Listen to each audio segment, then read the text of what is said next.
எல்லாருக்கும் இருக்கக்கூடியது கர்மா.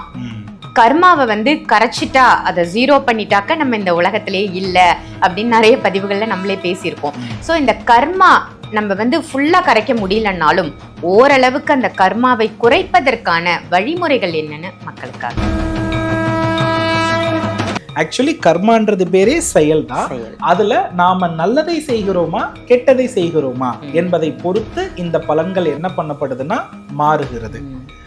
நம்ம எப்போதுமே ஒரு சம்பாத்தியத்தில் ஒரு குறிப்பிட்ட தொகையை, இந்த ஜேஷ்டாதேவி வந்து பாத்தீங்க அப்படின்னா, நாம் எவ்வளவு தீமைகள் செய்திருந்தாலும் தீமைன்னு நம் மனம் உணர்ந்ததற்கு பிறகு இதற்கான பிரயாச்சித்தத்தையும் இந்த தீமை செய்ததற்கான பாவத்தை எடுத்துக்கொண்டு எனக்கு அதற்கு ஒரு நல்ல வழியும் பிரயாச்சித்தமும் செய்வதற்கு ஒரு வழி கொடுமான்னு ஜேஷ்டாதேவிட்ட போய் முதல்ல முறையிடணும். கர்மா குறையணும்னாவே. வாத நோய் இருக்கிற அத்தனை பேருமே தன் தவற உணராதவர்கள். வாத நோய், வாதம் இருக்கிறவங்க தான் வாக்குவாதம், பிடிவாதம், அந்த பேர்லயே வாதம் என்பது இருக்கும். வாக்குவாதமும் பிடிவாதமும் யாருக்கிட்ட இருக்கோ நல்லா செக் பண்ணி பாருங்க. ஜேஷ்டாதேவிட்ட போய் நம்ம கேட்கிறோம்ல, யாராவது ஒருத்தர் ஒண்ணு வாட்ஸ்அப்ல நமக்கு இமேஜ் அனுப்புவாங்க, இல்லைன்னா நான் இந்த கோவிலுக்கு போற நல்லா இருந்தது வா அப்படின்னு சொல்லுவாங்க. அது யாருன்னா ஜேஷ்டாதேவியினுடைய அருளால் அவள் மன்னித்து நமக்கான இறைவனை காட்டுற இடம். குருஜியினுடைய பிரணவ வாஸ்து வகுப்பு பேசிக் ரூல்ஸ் நீங்க தெரிஞ்சுக்கணும் அப்படின்னு ஆசைப்பட்டீங்கன்னா ஆன்லைன் வகுப்பு வர மார்ச் மாதம் 25ஆம் தேதியிலிருந்து 31ஆம் தேதி வரைக்கும் கிட்டத்தட்ட ஒரு 7 நாட்கள் ஆன்லைன் வகுப்பு நடக்க இருக்கு. இந்த வகுப்பையும் நீங்க பயன்படுத்திக்கலாம். ஆன்மீக பரிகார நேயர்கள் அனைவருக்கும் அன்பான வணக்கங்கள். இன்னைக்கு நம்ம யாரை சந்திக்க வந்திருக்கோம் அப்படின்னு பாத்தீங்கன்னா அஸ்ட்ராலஜர் பிரணவ வாஸ்து நிபுணர் சிவகு சத்யசீலன் குருஜியை தான் சந்திக்க வந்திருக்கோம். வணக்கம் குருஜி. ஸ்ரீ குருப்பியோ நமஹா, ஸ்ரீ மாத்ரே நமஹா, ஓம் அகத்தி சாயை நமஹா.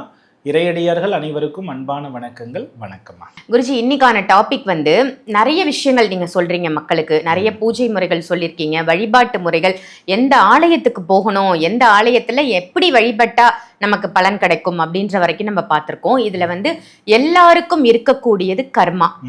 கர்மாவை வந்து கரைச்சிட்டா, அதை ஜீரோ பண்ணிட்டாக்க நம்ம இந்த உலகத்திலே இல்லை அப்படின்னு நிறைய பதிவுகள்ல நம்மளே பேசியிருக்கோம். ஸோ இந்த கர்மா நம்ம வந்து ஃபுல்லா கரைக்க முடியலன்னாலும் ஓரளவுக்கு அந்த கர்மாவை குறைப்பதற்கான வழிமுறைகள் என்னன்னு மக்களுக்காக. அதாவதுமா, கர்மா அப்படின்னா இந்த இடத்துல செயல் என்று பொருள். ஓகேவா?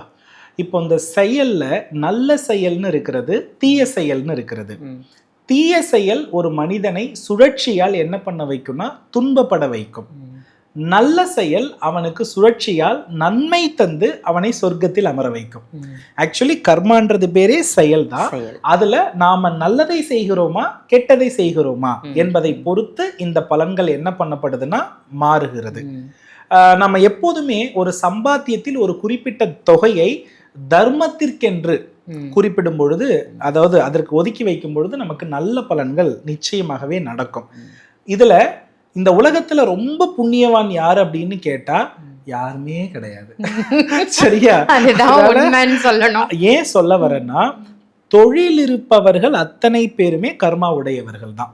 காரணம் என்னன்னா, ஒரு விஷயத்தை உற்பத்தி பண்ணி அதுல நம்ம ஆசையினுடைய வெளிப்பாடாக பணம் அப்படின்றது அதுல ஒரு மறைந்திருக்கிறது இல்லையா, லாபம் அப்படின்னு ஒண்ணு மறைக்கிறதுக்கு இல்லையா, அந்த லாபம் அப்படின்றது பேரு தான் கர்மா. ஓகேவா? அப்போ இந்த இடத்துல நம்ம லைஃப்ல தொழில்னு வர வரையுமே இது நமக்கு என்ன பண்ணிக்கிட்டே இருக்கும்னா இருந்து கொண்டேதான் என்ன பண்ணும்னா இருக்கும். இப்ப போன ஜென்மத்துல நம்ம நிறைய புண்ணியங்கள் பண்ணியிருக்கிறோம்னா இந்த ஜென்மத்துல மற்றவர்களால் நம்ம நிறைய நல்ல பலனை என்ன பண்ணிக்கிட்டே இருப்போம்னா அனுபவித்து கொண்டே இருப்போம். நம்ம செய்யற செயல்கள் எல்லாமே ஒரு விதத்துல விருத்தியாகிக்கிட்டே இருக்கும், நம்ம உழைக்காமலே. இப்ப உதாரணமா போன ஜென்மத்துல நல்லது செய்தவர்கள் இந்த ஜென்மத்துல எப்படி இருப்பாங்கன்னா, உதாரணமா இப்ப சனி பகவானோடு சுக்கிரன் இணைந்திருப்பதாக வைத்துக் கொள்வோம். அதாவது சனியை சுக்கிரன் பார்க்கிறார்னு வைத்துக் கொள்வோமே. இவங்க வந்து ஒரு இடத்துல ஒரு வீடு வாங்குறதா எடுத்துப்போம். இந்த வீடு வந்து யாருமே இல்லாத ஒரு இடத்துல அவங்க வாங்கினாலும் இவங்களுடைய ஜாதக யோக அமைப்பின்படி அந்த இடத்துல ஏதாவது ஒரு புகழ்பெற்ற நிறுவனமோ புகழ்பெற்ற ஒரு அரசு தன்மையோ வந்துடும். அது வருவதன் மூலம் இந்த லேண்டோடைய வேல்யூ இன்க்ரீஸ் ஆகிடும். அதற்கு பிறகு அவங்க போட்டது என்னவோ 10 ரூபாயா இருக்கும், ஆனால் எடுத்திருக்கிறது என்னவோ பல கோடிகளாக இருக்கும். இதுதான் புண்ணியம் செய்திருப்பவர்கள் கொண்டு போய் சேர்க்கிற இடம்.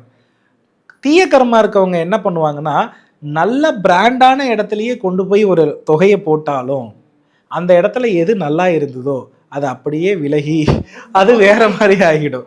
இது முதலீடு போட்டும் நான் இழந்திருக்கிறேன் என்று சொல்லக்கூடிய அமைப்பு.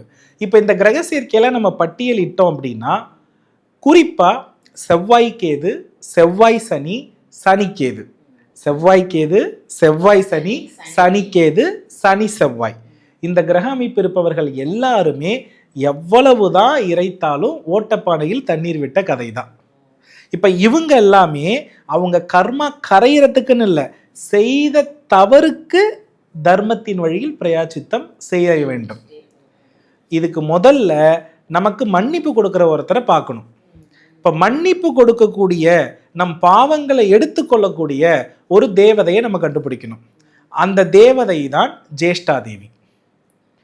இந்த ஜேஷ்டா தேவி பார்த்தீங்க அப்படின்னா நாம் எவ்வளவு தீமைகள் செய்திருந்தாலும் தீமைன்னு நம் மனம் உணர்ந்ததற்கு பிறகு இதற்கான பிரயாச்சித்தத்தையும் இந்த தீமை செய்ததற்கான பாவத்தை எடுத்துக்கொண்டு எனக்கு அதற்கு ஒரு நல்ல வழியும் பிரயாச்சித்தமும் செய்வதற்கு ஒரு வழி கொடுமான்னு ஜேஷ்டா தேவிகிட்ட போய் முதல்ல முறையிடணும்.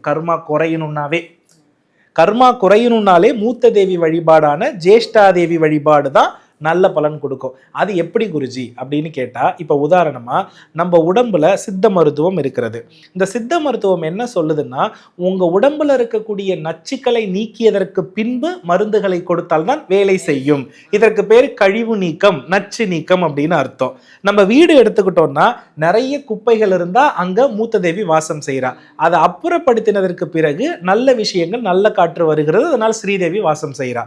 அப்போ ஸ்ரீதேவி வருவதை தான் நம்ம மகிழ்ச்சின்னு சொல்றோம். அப்போ ஒரு நச்சு நீக்கப்படும் பொழுதுதான் அங்க ஒரு நல்ல விஷயம் துளிர்கிறது. அப்போ நம்மளுடைய கெட்டதை உணர்ந்து இறைவன் கிட்ட மன்னிப்பு கேட்கும் பொழுதுதான் ஒரு நல்ல விஷயம் தோன்றுகிறது. அப்போ இந்த உலகத்திலேயே சிறந்த குணம் எது தெரியுமா? மன்னித்தல், மன்னிப்பு கேட்டல்.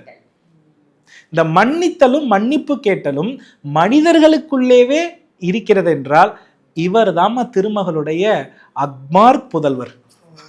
இந்த ரெண்டு குணம் இருக்கு. தப்பே அவங்க பண்ணாலும் மன்னிச்சிட்டேன்னு சொல்லிடணும். நாம தவறு பண்ணியிருக்கோம்னா உடனே உணர்ந்து மன்னிச்சிரு, நான் தெரியாம தப்பு பண்ணிட்டேன்னு சொல்லக்கூடிய மனம் வந்துருச்சுன்னா அவங்களுக்கு உண்மையா சொல்றேன், திருமகள் அருள் கிடைச்சிருச்சு. இது இல்லவே இல்லை, நான் அந்த தப்பே பண்ணல அப்படின்னு இந்த பிடிவாதம் இருக்கு தெரியுமா, இது அவங்களுக்கு நோயையும் பிரச்சனையும் கொடுக்கும். வாத நோய் இருக்கிற அத்தனை பேருமே தன் தவற உணராதவர்கள். வாதம் இருக்கிறவங்க தான் வாக்குவாதம், பிடிவாதம், அந்த பேர்லயே வாதம் என்பது இருக்கும். வாக்குவாதமும் பிடிவாதமும் யாருக்கிட்ட இருக்கோ நல்லா செக் பண்ணி பாருங்க, அவங்களுடைய டிசீஸை மட்டும் கால்குலேட் மட்டும் பண்ணி பாருங்க, நோய்கள் இருக்கும். அப்போ அந்த நோய்க்கு மருந்து வேலை செய்யல, என்ன சாப்பிட்டாலும் வேலை செய்யல, ஒன்று மாற்றி ஒன்று வருதுன்னா அவங்க கேரக்டர் இதுதான். அப்போ கர்மா நோயாக வருகிறது, கர்மா மனதில் உள்ள துன்பமாக வருகிறது, கர்மா நம்ம அவசரத்தில் எடுக்கிற முடிவால இழப்பின் அடிப்படையில் வருகிறது, அழுகையில் வருகிறது. இதெல்லாம் எனக்கு இருக்கக்கூடாதுன்னா எனக்கு எது கெட்ட குணம்னு இருக்குதுன்றதை கண்டிப்பாக நம்மளால உணர முடியும். அதை நீங்கள் எடுத்துக்கோங்கன்னு முதல்ல ஜேஷ்டா தேவிகிட்ட போய் முறையிட்டா அம்பாள் அதை எடுத்துப்பா. அம்பாள் நம்மளை டீடாக்ஸ் பண்ணிடுவா. அதுக்கு பிறகு மன்ற புண்ணியம் இருக்கு தெரியுமா, அதற்கு முழு பலன் உண்டு. ஃபர்ஸ்ட் அப்போ என்ன பண்ணணும்? ஜேஷ்டா தேவி எப்போ வழிபடணும் அப்படின்னு பார்த்தோம்னா பரணி நட்சத்திரத்தில் அம்பாலை வழிபடணும்.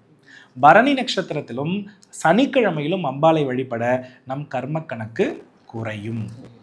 அதற்கு அடுத்தபடியா என்ன பண்ணணும்னா ஆதவனுடைய வழிபாடை என்ன பண்ணணும்னா அதிகப்படுத்திக்கணும். இந்த ஆதவன் வழிபாடு பொதுவாக யாரு செய்யலாம் அப்படின்னா, யோகால பாத்தீங்கன்னா விருக்ஷாசனம்னு ஒரு ஆசனம் இருக்கு. அதாவது ஒரு காலை நிறுத்தி ஒரு காலை மடக்கி இரு கைகளையும் மேலே தூக்கி வணங்கக்கூடிய ஆசனத்துக்கு விருக்ஷாசனம்ன்ற பெயர்.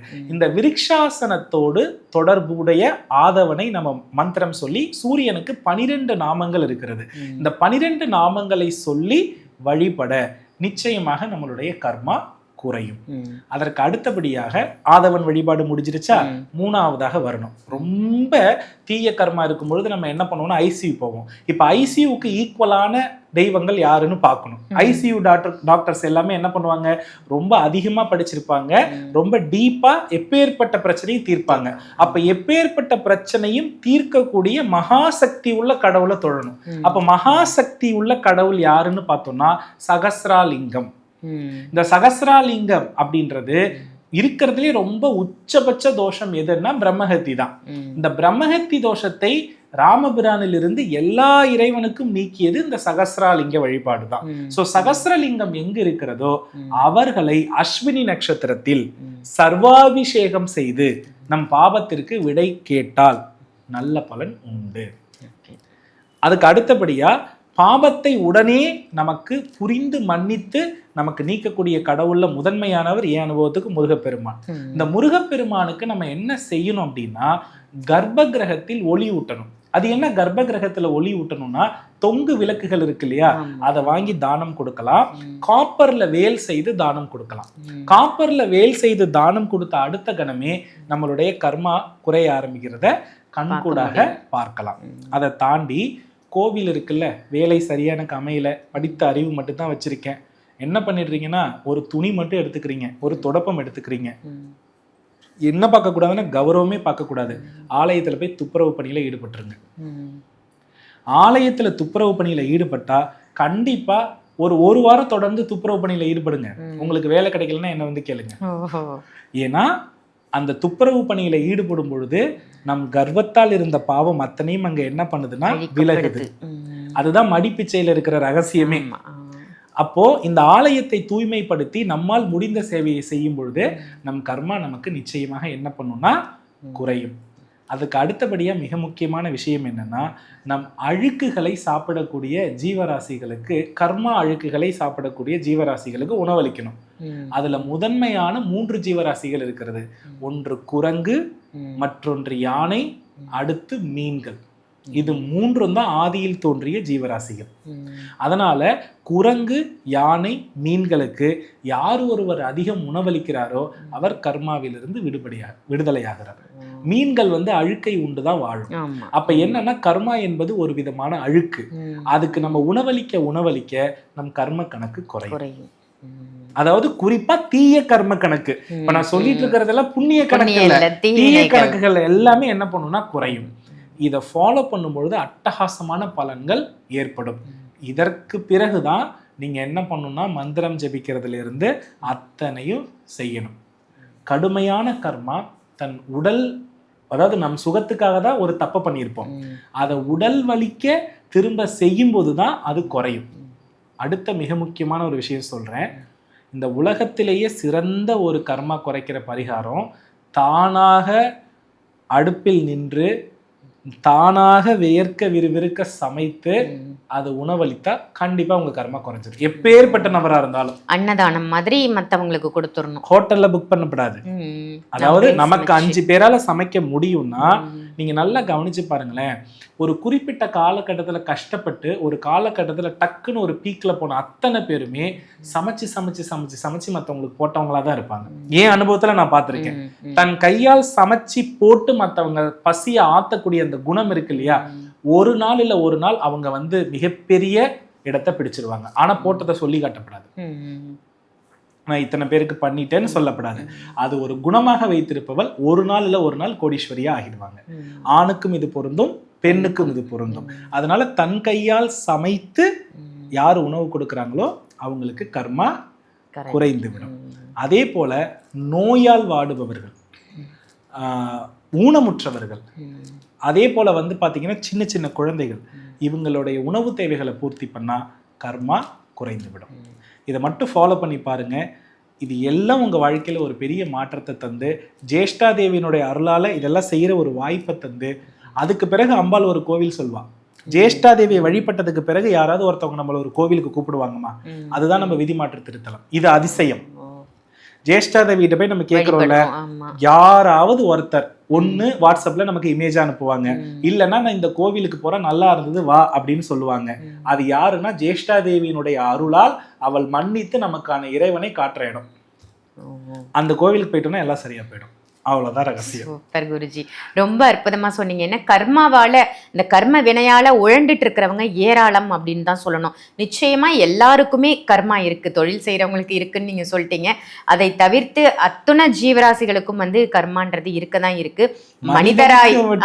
மனிதராய் பிறக்கக்கூடிய அத்தனை பேருக்கும் கர்மா வந்து இருக்கு. ஸோ அந்த கர்ம கடனை நம்ம குறைக்கணும் அப்படின்னா என்ன மாதிரி வழிபாடுகள் செய்யணும் அப்படின்னு மக்களுக்கு ரொம்ப அழகா சொன்னீங்க. நன்றி. நல்லதுமா. வெற்றிவேல் முருகா. இந்த பதிவு உங்க எல்லாருக்கும் பயனுள்ள பதிவா அமைஞ்சிருக்கும் அப்படின்னு நினைக்கிறேன். இந்த பதிவு மற்றவங்களுக்கும் ஷேர் பண்ணுங்க. மறக்காம ஆன்மீக பரிகாரம் நம்ம சேனலை சப்ஸ்கிரைப் பண்ணிக்கோங்க. அதே மாதிரி குருஜியை நீங்க நேர்ல சந்திக்கணும் அப்படின்னு நினைச்சீங்கன்னா, வாஸ்து ரீதியாகவும் அஸ்ட்ராலஜி ரீதியாகவும் கன்சல்டேஷன் வாங்கணும் அப்படின்னு நினைச்சீங்கன்னா, வீடியோல தெரியிற நம்பருக்கு கால் பண்ணி அப்பாயின்மெண்ட் வாங்கி சென்னையிலையும் கோயம்புத்தூர்லையும் நேர்ல சந்திக்கலாம். ஆன்லைன் கன்சல்டேஷனும் போயிட்டு இருக்கு, அதையும் பயன்படுத்திக்கோங்க. அது மட்டும் இல்ல, குருஜியினுடைய பிரணவ வாஸ்து வகுப்பு பேசிக் ரூல்ஸ் நீங்க தெரிஞ்சுக்கணும் அப்படின்னு ஆசைப்பட்டீங்கன்னா, ஆன்லைன் வகுப்பு வர மார்ச் மாதம் 25ஆம் தேதியிலிருந்து 31ஆம் தேதி வரைக்கும் கிட்டத்தட்ட ஒரு 7 நாட்கள் ஆன்லைன் வகுப்பு நடக்க இருக்கு. இந்த வகுப்பையும் நீங்க பயன்படுத்திக்கலாம். ஆன்லைன் மூலமாகவே வாஸ்துவோட பேசிக்கான ரூல்ஸை தெரிஞ்சுக்கிட்டு, எனக்கும் வாஸ்து தெரியும், என்னோட வாஸ்து குறைபாடை நானே சரி பண்ணிப்பேன் அப்படின்னு ஒரு நம்பிக்கையோட உங்க வீட்டு வாஸ்துவை நீங்களே சரி செய்து கொள்ளலாம். இது ஒரு அற்புத வாய்ப்பு, யாருமே தவற விட்டுறாதீங்க. 7 நாள் தான் இந்த கிளாஸ். 7 நாள்ல உங்க வாழ்க்கையை மாற்றக்கூடிய சூட்சம வாஸ்து முறைகளை வந்து நம்ம குருஜி சொல்லி தர போறாங்க. எல்லாருமே பயன்படுத்திக்கோங்க. இதே மாதிரி வேற ஒரு நல்ல நிகழ்ச்சியில உங்க எல்லாரையும் சந்திக்கின்றேன். நன்றி, வணக்கம்.